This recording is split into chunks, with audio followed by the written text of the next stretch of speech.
territory! Who do you think you are? I am the man whose federal investigation you are obstructing. Cop harasses undercover FBI agent, instantly gets schooled. The fluorescent lights of Miller's grocery cast harsh shadows as Officer Trent Bayliss adjusted his duty belt, scanning the produce section with the practiced suspicion of someone who saw threats everywhere.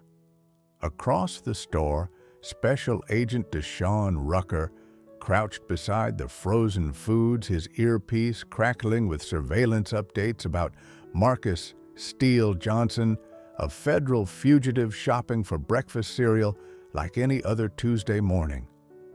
Bayliss had been patrolling West Side for 8 years, building a reputation for proactive policing that his supervisors praised and his community feared. The tall black man in street clothes photographing the dairy section looked exactly like the kind of suspicious activity that made Bayliss's instincts twitch. What happened next would transform a routine grocery run into a viral sensation, prove that assumptions can destroy careers faster than bullets, and demonstrate that sometimes the hunter becomes the hunted when federal authority meets small-town swagger. Miller's Grocery anchored the West Side District of Riverside, California, a community where federal investigations intersected uneasily with local law enforcement territory. The 24-hour supermarket served as neutral ground where gang members, federal agents, and suburban families shared aisles in an uneasy peace maintained by security cameras and mutual avoidance. In 2025, this landscape of surveillance and suspicion created perfect conditions for misunderstanding and conflict. Officer Trent Bayliss embodied everything wrong with modern policing, wrapped in academy training and institutional authority. 32 years old, 6 years on the force, he'd built his career on aggressive stops paperwork that justified his actions and superiors who valued arrest statistics over community trust. His approach to law enforcement was fundamentally transactional. Citizens were either compliant or criminal cooperative or combative, with no middle ground for complexity or context. The West Side Beat had shaped Bayliss into someone who saw threats in hoodies, weapons in cell phones, and guilt in anyone who looked at him wrong. His training taught him officer safety above community service, control over communication, and dominance over de-escalation. The badge and gun weren't tools for protecting and serving, they were symbols of authority that demanded respect through fear rather than earning it through service. Special Agent Deshawn Rucker represented everything Bayliss would never understand about law enforcement as public service. 38 years old, 15 years with the Bureau assigned to the Los Angeles Field Office's Violent Crime Task Force. His specialty was long-term surveillance operations that required patience, precision, and the ability to blend into communities that had every reason to distrust federal law enforcement. Rucker's background shaped his approach to police work. Raised in Detroit, educated at Howard University, trained at Quantico, with an understanding that effective law enforcement required community trust rather than community fear. His cases involved organized crime figures who disappeared when they detected surveillance, making subtlety more valuable than swagger, intelligence more important than intimidation. The federal investigation that brought Rucker to Miller's Grocery was complex and sensitive. Marcus Steele Johnson was a mid-level drug distributor whose cooperation could dismantle a network spanning 3 states. The surveillance operation required delicate timing, too aggressive, and Johnson would disappear too passive, and he'd complete transactions that funded violence throughout the region. Rucker's cover was meticulously crafted. Dressed in jean sneakers and a Lakers jersey, carrying a grocery basket with items that justified his presence in every store section. His photography appeared casual, a man documenting prices for comparison shopping rather than an agent gathering evidence for federal prosecution. The operation had taken weeks to arrange, with coordination between multiple agencies and careful timing to avoid exactly the kind of interference that Bayliss was about to provide. The store's layout created perfect conditions for misunderstanding. Security cameras covered most areas, but created blind spots where federal agents could work undetected. The customer flow was predictable, busy during rush hours, nearly empty during overnight shifts when sensitive operations could proceed without civilian interference. Miller's management cooperated with law enforcement, but maintained plausible deniability about specific operations to protect their business relationships. The community context was crucial to understanding the coming confrontation. West Side residents had complicated relationships with both local police and federal agents. Bayliss represented daily harassment traffic stops that escalated into arrests and community policing that felt more like occupation than protection. Federal agents were more distant, but potentially more dangerous. They could make people disappear into the federal system where local lawyers and family connections meant nothing. The cultural divide between local and federal law enforcement was vast and institutional. Local cops like Bayliss were trained to control situations through presence and authority, making quick decisions based on limited information and departmental policies that prioritized officer safety over community relations. Federal agents like Rucker operated with longer timelines, bigger pictures, and understanding that premature action could destroy investigations worth millions of dollars and years of work. The confrontation began with Bayliss's decision to investigate suspicious activity that existed primarily in his imagination. Rucker's careful position near the frozen food section, his discreet photography, and his obvious attention to other customers triggered every alarm in Bayliss's limited playbook. The officer's approach was immediate and aggressive, designed to establish dominance before gathering information. "Excuse me, sir. Police officer. Can I see some identification?" Bayliss's voice carried the authority of someone accustomed to immediate compliance, his hand resting on his service weapon in what he considered a ready position. The demand was delivered without probable cause, reasonable suspicion, or professional courtesy, pure harassment, disguised as police work. Rucker's response was measured and professional, revealing years of training in de-escalation and interagency cooperation. "Good morning, officer. I'm Special Agent Rucker, FBI." His credentials emerged slowly and deliberately, avoiding sudden movements that might escalate tensions while maintaining the cover that was crucial to his operation's success. Bayliss's reaction to the federal credentials was predictable and revealing. Rather than apologizing for the interruption or offering assistance, he doubled down on his authority. "FBI, huh? What's a federal agent doing in my sector without notifying local law enforcement?" The territorial claim was absurd. Federal agents operated independently of local jurisdiction, but it revealed Bayliss's fundamental misunderstanding of law enforcement hierarchy and procedure. The situation deteriorated when Bayliss demanded specific information about Rucker's operation.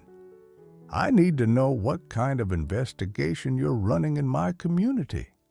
Public safety is my responsibility." The statement was both legally incorrect and operationally dangerous, threatening to compromise a federal investigation through ignorant interference. Rucker's attempt to manage the situation revealed his professionalism and the complexity of federal-local law enforcement relations. "Officer, I appreciate your concern for public safety. I'm conducting authorized federal surveillance. I cannot discuss operational details, but I can assure you that there is no threat to the community." The explanation was patient, but firm, offering reassurance without compromising the investigation. Bayliss's escalation demonstrated everything wrong with modern police training and culture. "Sir, you're in my jurisdiction conducting surveillance without my knowledge. That's unacceptable. I need you to terminate whatever you're doing and accompany me outside for further questioning." The demand was legally baseless, but practically dangerous, threatening to expose Rucker's operation to his surveillance target. The grocery store's atmosphere grew tense as other customers began noticing the confrontation. Rucker's cover was evaporating with each moment of police attention, while Marcus Johnson continued shopping obliviously in the breakfast cereal aisle. The federal investigation that had taken weeks to arrange was unraveling because of one officer's ignorance and ego. Rucker's tactical assessment was immediate and professional. Continuing the conversation risked exposing his target and destroying the operation. Ending it abruptly might trigger Bayliss into more aggressive action. The situation required careful management to minimize damage while preserving federal authority and operational security. The breaking point came when Bayliss raised his voice, attracting attention from customers and employees throughout the store. "Sir, I'm ordering you to cease your activities and provide full disclosure of your federal investigation. Local law enforcement has jurisdiction here." The statement was legally nonsensical, but operationally catastrophic, announcing to everyone within hearing that a federal investigation was underway. Marcus Johnson's reaction was immediate and predictable. The career criminal who'd survived by recognizing law enforcement presence heard "federal investigation" and began moving toward the exits. Years of carefully planned surveillance was destroyed by 60 seconds of police interference based on nothing more than racial profiling and territorial ego. Rucker's decision point was clear and painful. Protect the operation by maintaining cover, risking further confrontation with an ignorant local officer, or reveal his federal authority, definitively ending any chance of completing the surveillance, but establishing his right to operate without local interference. The choice would define both his mission's outcome and his professional relationship with local law enforcement. The grocery store had become a battlefield where federal authority and local ego were about to collide, with a criminal investigation hanging in the balance and innocent bystanders recording everything for social media immortality. The situation exploded when Bayliss attempted to physically detain Rucker, his hand moving toward his handcuffs with the confidence of someone who'd never been challenged by federal authority. "Sir, you're coming with me for questioning. Failure to comply will result in arrest for interfering with a police investigation." The threat was legally absurd. Rucker wasn't interfering with anything except Bayliss's ego, but operationally disastrous for the federal surveillance. Rucker's response was swift and decisive, revealing the vast difference between federal training and local police academy preparation. "Officer Bayliss, I am ordering you to stand down. You are interfering with a federal investigation. Remove your hand from those restraints and step back immediately." His voice carried the authority of 15 years in federal law enforcement and the backing of the United States government. The power dynamic shifted instantly and visibly. Bayliss had expected the compliance he was accustomed to receiving from civilians, but Rucker's federal authority trumped local jurisdiction completely. The officer's confusion was apparent as his training collided with reality. He'd never been ordered to stand down by someone with superior legal authority. Marcus Johnson's departure was swift and professional, the career criminal recognizing law enforcement confrontation as his cue to disappear.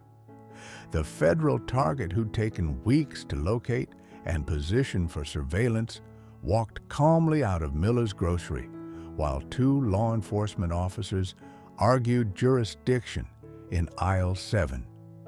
The investigation's failure was complete and public recorded by multiple cell phones as shoppers documented the confrontation. The escalation continued when Bayliss, unable to process his loss of control, attempted to radio for backup. "Dispatch, I need additional units at Miller's grocery. I have a subject claiming to be federal law enforcement interfering with my investigation." The call was broadcast over police frequencies, ensuring that the embarrassing incident would be documented officially and heard by every officer in the district. Rucker's tactical radio crackled with updates from his surveillance team, their voices tight with frustration as they watched their target disappear. "Steele is mobile, heading east on Riverside. Operation compromised. Requesting guidance from command." The professional disappointment was palpable. Months of work destroyed by one officer's ignorance and racial profiling. The grocery store management became unwilling participants in the law enforcement confrontation. Store manager Patricia Williams approached cautiously, her concern focused on customer safety rather than jurisdictional disputes. "Officers, I need to ask you to take this outside. You're frightening our customers." Her request was reasonable, but ignored by both men whose professional conflict had consumed their awareness of civilian concerns. The crowd of observers grew as smartphone cameras captured every moment of the confrontation. The video quality was HD, the audio clear, and the racial dynamics unmistakable. White police officer harassing black federal agent based on assumptions rather than evidence. The footage was already being uploaded to social media platforms where it would accumulate millions of views and ignite national conversations about policing and racial profiling. Bayliss's desperation intensified when backup units failed to arrive immediately. His radio calls had been questioned by dispatch, who'd learned through federal coordination channels that an FBI operation was underway in the district.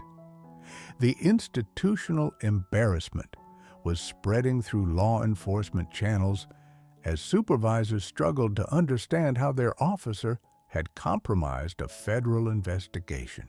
The psychological pressure on Bayliss was intense and revealing. His entire identity was built around being the authority figure in every situation, the person who controlled others rather than being controlled. Facing someone with superior legal authority triggered cognitive dissonance that manifested as increased aggression and irrational behavior. Rucker's professionalism remained consistent despite his operation's destruction and the racial hostility implicit in Bayliss's actions. "Officer, you have compromised a federal investigation through your interference. I am documenting this incident for review by your superiors and mine. I suggest you contact your watch commander immediately." His tone was professional, but carried the weight of someone who dealt with problem cops before. The media implications became apparent when local news crews arrived alerted by police scanner traffic and social media posts about the confrontation. Channel 7's news van pulled into the parking lot as reporter Jessica Martinez prepared to cover what appeared to be a significant law enforcement incident. The story was developing from personal conflict into public scandal. The institutional damage was expanding beyond individual careers to encompass interagency relations and community trust. The FBI's Los Angeles field office would file formal complaints about local police interference, while Riverside PD would face questions about officer training and racial bias. The incident would trigger investigations, policy reviews, and training mandates that would affect both agencies for years. Bayliss's final escalation was desperate and self-destructive. Faced with professional humiliation, legal challenges, and viral video evidence of his misconduct, he attempted to arrest Rucker for disorderly conduct. The move was legally indefensible, professionally suicidal, and strategically idiotic, but desperation rarely produces rational decisions. The attempted arrest triggered immediate intervention from multiple sources. Dispatch radioed orders to stand down federal agents converged on the scene, and store security moved to protect customers from the escalating confrontation. The situation had become a multi-agency incident with national implications, all because one officer couldn't handle being wrong about a black man's right to exist in public space. The climax was approaching as federal authority prepared to assert itself definitively against local police overreach, with viral video documentation ensuring that the confrontation would become a symbol of systemic problems in American law enforcement. The confrontation reached its breaking point when Bayliss actually attempted to place federal handcuffs on Special Agent Rucker, his training and common sense overwhelmed by ego and racial bias. "You're under arrest for disorderly conduct, interfering with police business, and failure to comply with lawful orders," he announced, apparently oblivious to the federal crimes he was committing by restraining an FBI agent conducting official business. Rucker's response was immediate and devastating. "Officer Bayliss, you are now interfering with a federal agent in the performance of his duties, a felony under United States Code, Title 18, Section 111. Remove those restraints immediately or face federal charges." His voice carried the authority of someone who'd arrested corrupt cops before, who understood exactly which laws were being violated and what consequences would follow.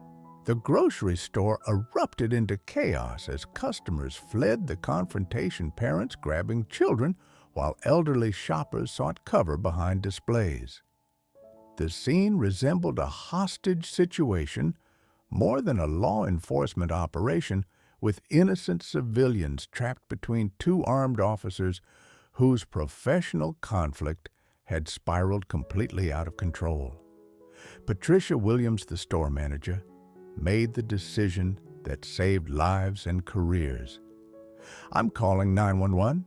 This has gone too far. Both of you need to stand down before someone gets hurt." Her intervention was civilian courage, confronting law enforcement incompetence, providing the external pressure needed to prevent further escalation. The viral video documentation reached critical mass as multiple smartphone recordings captured every moment of Bayliss's attempted arrest of a federal agent.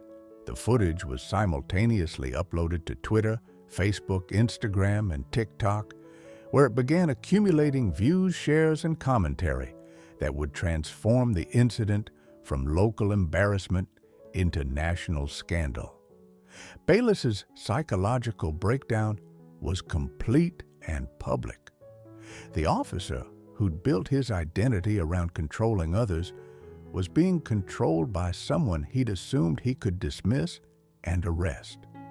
The racial dynamics were undeniable. His assumptions about Rucker had been based entirely on skin color and location, not behavior or evidence. The realization that he'd been wrong publicly and permanently triggered responses that would end his career and potentially his freedom. The federal response was swift and overwhelming. FBI agents converged on Miller's grocery from multiple directions, their presence transforming the scene from local police incident to federal law enforcement operation. Special agent in charge, Patricia Rodriguez, arrived personally, her authority immediate and unquestionable as she assessed the damage to both the investigation and interagency relations. Rucker's operation was completely destroyed, with Marcus Johnson long gone and weeks of careful surveillance reduced to viral video entertainment. The federal investigation that could have dismantled a multi-state drug network was sacrificed to one officer's inability to distinguish between legitimate law enforcement and racial harassment. The institutional crisis deepened when Riverside Police Chief Michael Thompson arrived, his face grim with the understanding that his department was about to face federal investigation, civil rights lawsuits, and media scrutiny that would define his remaining career. The damage control required would consume resources, credibility, and community trust that had taken years to build. The dark moment crystallized when body camera footage revealed the full extent of Bayliss's misconduct. His initial approach to Rucker had been based purely on racial profiling, no specific suspicious behavior, no reasonable suspicion, no articulable facts that would justify police contact. The video evidence was damning and undeniable, showing a textbook case of harassment disguised as police work. The psychological impact on all participants was profound and lasting. Rucker faced the reality that his federal credentials and professional competence meant nothing to officers who saw only skin color. His faith in interagency cooperation and professional courtesy was shattered by direct experience of the racism that many of his colleagues had warned him about, but he'd hoped to avoid. Bayliss confronted the destruction of everything he'd built his identity around. The authority, respect, and control that had defined his self-worth were evaporating in real time. The officer who'd never questioned his right to stop, question, and arrest anyone he deemed suspicious was learning that authority without accountability was just bullying with a badge. The community impact was immediate and intense.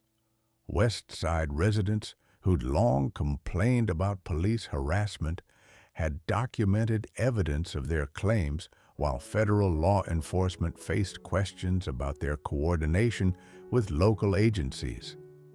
The incident validated every complaint about racial profiling while undermining trust between communities and law enforcement at every level. The legal implications were staggering for all involved. Bayliss faced federal charges for interfering with an FBI agent's civil rights violations for racial profiling and departmental charges for violating policy and procedures. Rucker's destroyed investigation represented thousands of hours of work and potentially millions in drug proceeds that would continue flowing through criminal networks. The institutional damage would require years to repair. The moment of truth had arrived Would institutional accountability prevail over professional protection? Would the viral video evidence force real change or merely cosmetic reforms? The answer would define not just individual careers, but the future of police-community relations in an era where every encounter was potentially recorded and shared worldwide. The resolution began with the arrival of FBI Special Agent in Charge, Patricia Rodriguez, whose federal authority immediately transformed the power dynamics at Miller's Grocery. Her presence was commanding and uncompromising as she assessed the destruction of a months-long investigation and the federal crimes committed by local law enforcement. Officer Bayliss, you will remove those restraints from my agent immediately and step back. You are currently violating multiple federal statutes and creating an interagency incident of significant proportions. Rodriguez's intervention was swift and decisive. Her 15 years of FBI experience, including oversight of local police corruption cases, that had prepared her for exactly this type of confrontation. Agent Rucker, report status of Operation Steel Curtain and document all interference for federal prosecution review. Her commands were crisp and professional, treating the situation as the federal crime scene it had become. Bayliss's compliance was reluctant and humiliating, his hand shaking as he removed the handcuffs he'd attempted to place on a federal agent. The officer, who'd approached with complete confidence, was now facing the reality of federal authority and the consequences of his racial profiling. His career was ending in viral video format recorded by dozens of smartphones and news cameras that had converged on the scene. The crowd of observers had grown to include local news crews, federal agents, and Riverside police supervisors who arrived to manage the crisis. The grocery store parking lot resembled a law enforcement convention, with agencies trying to sort out jurisdiction while the media documented every moment of institutional failure and federal-local tensions. Riverside Police Chief Michael Thompson's arrival was both damage control and admission of defeat. His first action was a public apology to Agent Rodriguez and the FBI acknowledging that his officer had acted beyond department policy and federal law. The statement was carefully worded to limit legal liability while accepting institutional responsibility for Bayliss's misconduct. Agent Rodriguez, on behalf of the Riverside Police Department, I apologize for Officer Bayliss's interference with your federal investigation. His actions do not represent our department's values or training. Chief Thompson's words were necessary but insufficient, addressing symptoms while avoiding the systemic racism that had produced this confrontation. The immediate consequences were swift and comprehensive. Officer Bayliss was placed on administrative leave pending federal and internal investigations, his police powers suspended, and his access to department resources terminated. The action was both punishment and protection, removing him from situations where his biases could cause further damage while the legal process unfolded. Agent Rucker's professionalism throughout the crisis was remarkable and strategic. His calm responses to harassment, clear identification of federal authority, and documentation of civil rights violations created a textbook case for federal prosecution. Officer Bayliss, your actions today have compromised a federal investigation, violated civil rights statutes, and demonstrated the kind of racial profiling that undermines law enforcement credibility. The educational moment came when Rodriguez addressed the crowd of officers and civilians who had witnessed the confrontation. This incident demonstrates why interagency coordination and civil rights training are essential for effective law enforcement. Officer Bayliss's assumptions about Agent Rucker were based on race rather than behavior, resulting in the destruction of a federal investigation and violation of constitutional rights. The viral video impact was immediate and global, with footage of the confrontation shared millions of times across social media platforms within hours. The hashtag #NourGroceryStoreJustice became a rallying cry for police reform advocates, while law enforcement agencies nationwide used the incident as a training example of what not to do. The legal resolution was comprehensive and binding. The FBI filed federal charges against Bayliss for interfering with a federal agent, while the Department of Justice Civil Rights Division initiated investigation of the Riverside Police Department's patterns and practices. The incident had escalated from individual misconduct to institutional review, with national implications. The community response was divided but telling. West Side residents, who'd long complained about police harassment, felt validated by documented evidence of their claims, while police supporters struggled to defend the indefensible. The incident forced conversations about racial profiling that many had preferred to avoid. The institutional changes were immediate and far-reaching. Riverside PD implemented mandatory federal coordination protocols, civil rights training for all officers, and body camera requirements for all public interactions. The reforms were reactive rather than proactive, but represented genuine policy changes triggered by public embarrassment and federal pressure. Agent Rucker's reflection on the incident was professional but personal. This encounter reminded me that federal credentials and professional competence mean nothing to officers who see only skin color. It's a sobering reminder that institutional racism exists at every level of law enforcement, including among those who should be our partners in public safety. The educational impact extended beyond law enforcement to civilian understanding of federal-local dynamics. The incident demonstrated how different agencies operated the hierarchy of law enforcement authority and the importance of interagency cooperation. The grocery store confrontation became a civics lesson about checks and balances in American law enforcement.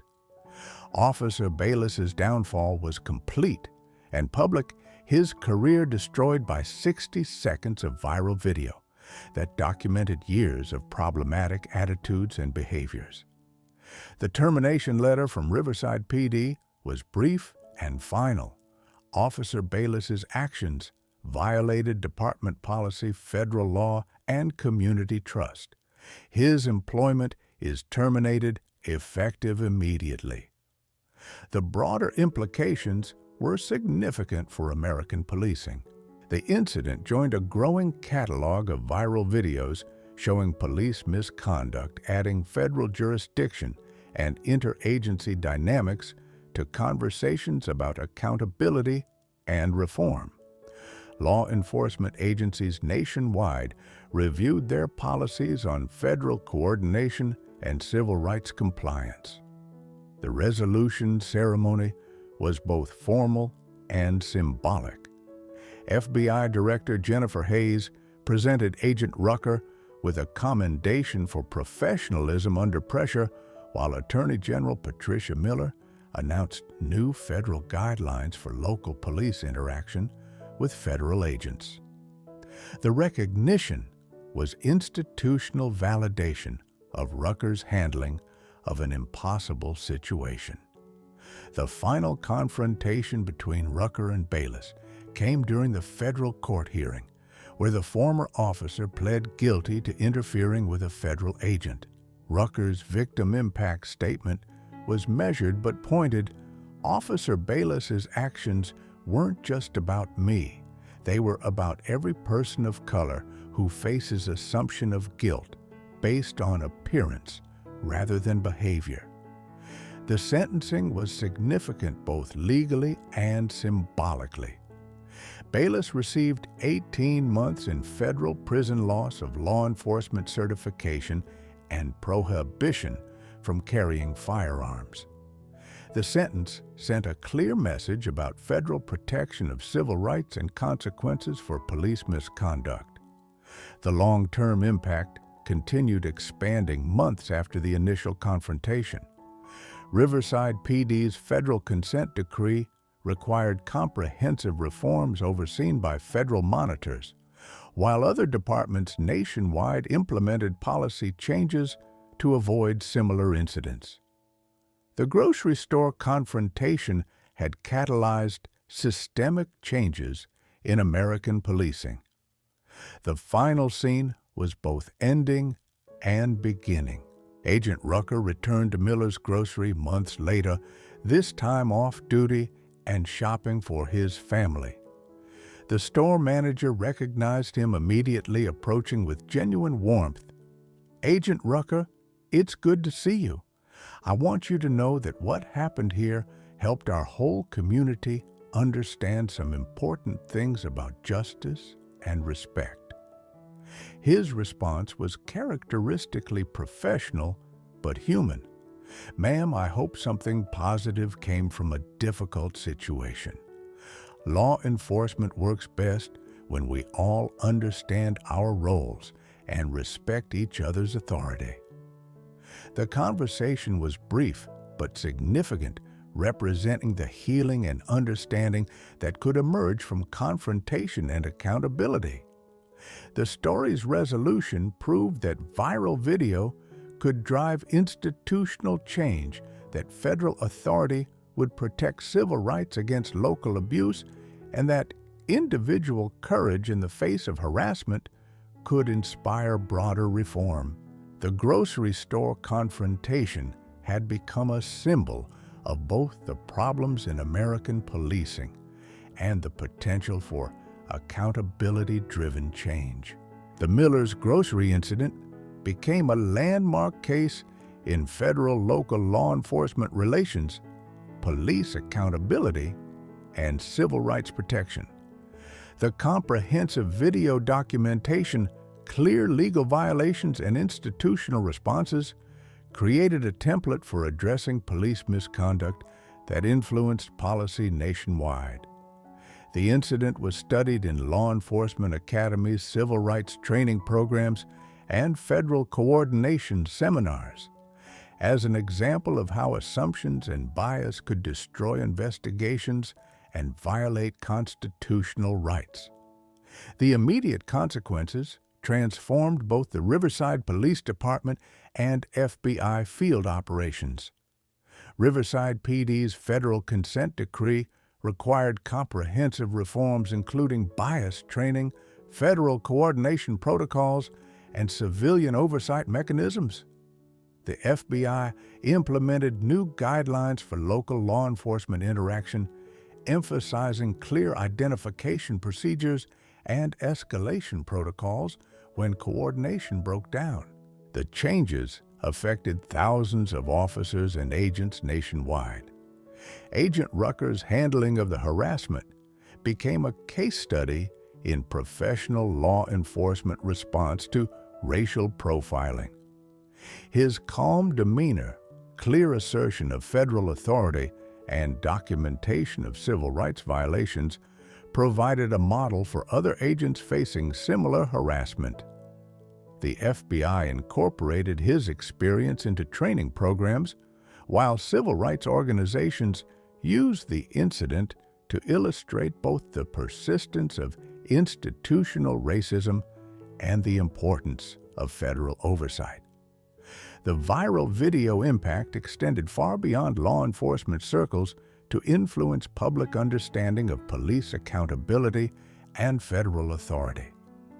The footage was viewed over 50 million times across platforms, generating conversations about racial profiling, interagency cooperation, and the role of citizen journalism in documenting police misconduct. The incident joined other viral confrontations in building public pressure for police reform. Officer Bayliss's prosecution and conviction sent clear messages about federal protection of civil rights and consequences for police overreach. His 18-month federal sentence was significant, both as individual punishment and institutional deterrent, demonstrating that law enforcement officers faced serious consequences for violating federal agents' civil rights. The case was cited in subsequent prosecutions of police misconduct. The legislative impact was substantial and lasting. The incident contributed to federal legislation requiring civil rights training for all law enforcement agencies receiving federal funding, while state legislatures passed bills mandating coordination protocols between local and federal agencies. The reforms were named the Rucker-Rodriguez Act in recognition of both agents' professional handling of the crisis. The community healing process was gradual but meaningful. West Side residents gained documented evidence of police bias they'd long complained about, while law enforcement supporters were forced to confront uncomfortable realities about racial profiling. The grocery store became a symbol of both confrontation and reconciliation, hosting community forums on police-citizen relations that built understanding across racial lines. The educational legacy continued expanding years after the initial incident. Law schools used the case to teach federal civil rights law, while police academies incorporated the footage into training on proper suspect contact and federal coordination. The incident became required viewing for new FBI agents and local police officers, ensuring that future generations would learn from Bayliss's mistakes and Rucker's professionalism. The ultimate message was clear accountability, professionalism, and respect for civil rights were essential for effective law enforcement. The grocery store confrontation that began with harassment ended with education, proving that documented misconduct could drive meaningful reform when institutions chose accountability over protection. Agent Rucker's courage in the face of harassment, combined with comprehensive video evidence and institutional support, created lasting change that protected both civil rights and law enforcement integrity.